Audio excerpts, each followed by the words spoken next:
Welcome back to the channel. If you're new here, my name is Priscilla. I am a New York-based flight attendant working with a major US airline company who currently lives in Ghana and commutes to New York to work. I have two channels before I jump into today's video where we talk about flight attendant pay. I do have two channels. One is my next location, which you're watching right now, where I share my flight attendant life, what I do when I'm up in the skies. And if you're interested in know what I do when I'm on land, please check out my next location vlogs where I share my life living in Ghana as a flight attendant. Let's jump into today's video. Before I proceed, please note that I have been flying for 3 years. However, I am currently on a second-year flight attendant pay, which is paid at an hourly rate of $43.32. In today's video, based on the work that I did during this pay period, the components that are going to make up this pay is first going to be the credit of the trips that I worked, which are paid at an hourly rate of $43.32. That is the pay that I get when I'm actually in the sky in the plane working. The other pay component is the boarding pay. When I board domestic flights, I get paid an hourly rate of $14.44 right now. That's my boarding pay premium. If I board an international trip, an international flight, I get paid $18.05.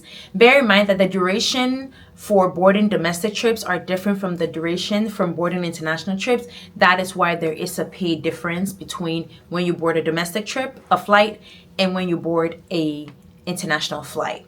The other pay component that I'm going to be talking about is that when you do work an international trip, right, you do get paid extra, which is at an hourly rate of $2.05. The last part is our layover pay, in this case, which is $3.30 per hour. All right, so let's jump into it.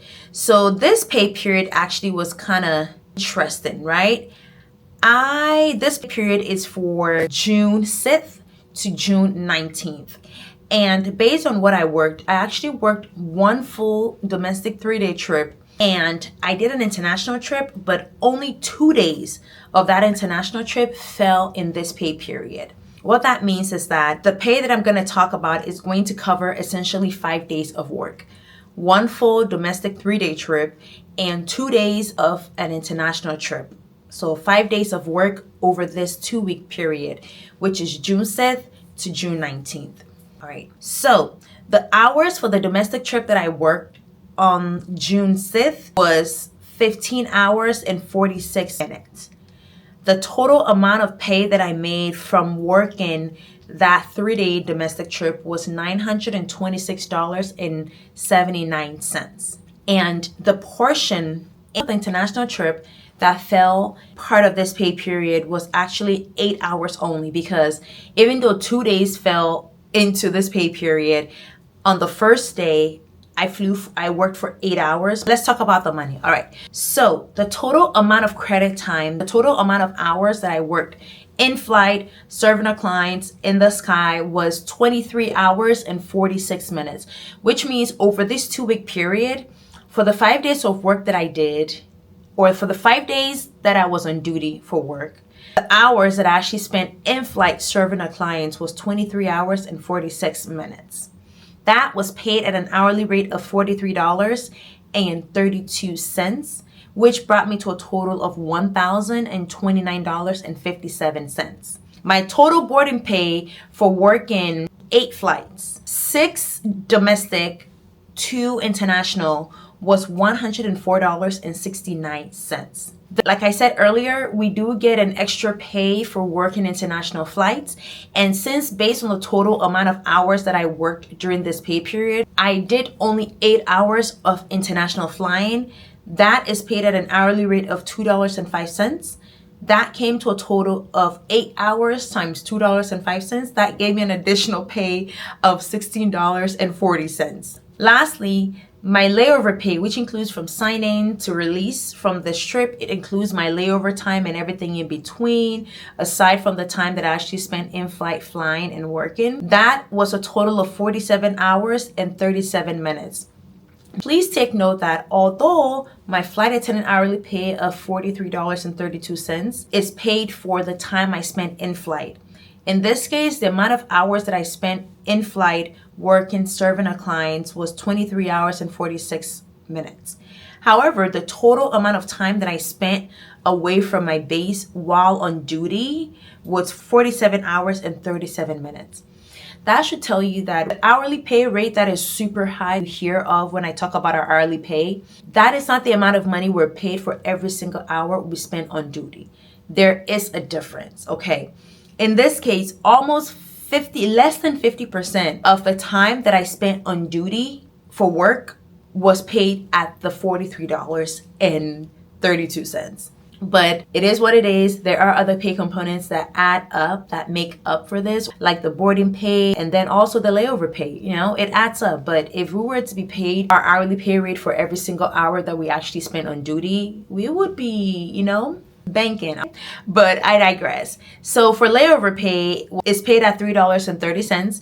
I had a total layover pay for both trips, or 1.5 trip, 47 hours and 37 minutes. That brought me a total of $157.14. So what was my total pay? The total amount of money that I earned for my total gross pay was $1,307.80. That was my total gross pay. And bear in mind that although 2 days of the international trip fell this pay period, out of those 2 days, I was actually flying on only 1 day. So I only did 8 hours for that international trip, plus the domestic trip of 15 hours and 46 minutes that I did as well. So that should tell you that I did not work a lot during this pay period. I literally did 1 full 3-day trip and then 2 days of international trip, and the only 1 day was when I actually worked. The second day was my layover, and then the third day, which I actually flew back to New York, was part of the next paycheck. So your girl only worked for 23 hours and 46 minutes, but I was on duty for 47 hours and 37 minutes, and I made $1,307.80. That was my gross pay prior to deductions or anything being taken out. I was away for a while, so I have been getting a lot of deductions from my check, which are going to be more than normal for a while. So somebody else who probably would have earned this amount might not have the same net pay, because I'm getting double deductions for something that was delayed in being deducted because I was away for some time. So that's why my pay would be what it is. But let's see what actually hit my account. It's crazy. Those deductions are crazy, guys. Ultimately, my net pay was $893.15. Once again, this is not a true reflection of a net pay based on what I made. But like I said, this is why net pay varies from person to person. Everyone's deductions are different, and this might be somebody's net pay from the 1,300 would definitely be more than what I am taking home. Do you think I made enough? Do you think it was worth it being on duty for 5 days and making $893.15 after deductions? I made over $1,300. But I netted at $893.15. Share your thoughts in the comment section below. Let me know if you think this job is worth it based on this paycheck, or if I should start looking elsewhere. Let me know. Share your thoughts in the comment section below. I will definitely see you in the next paycheck reveal. Bye-bye.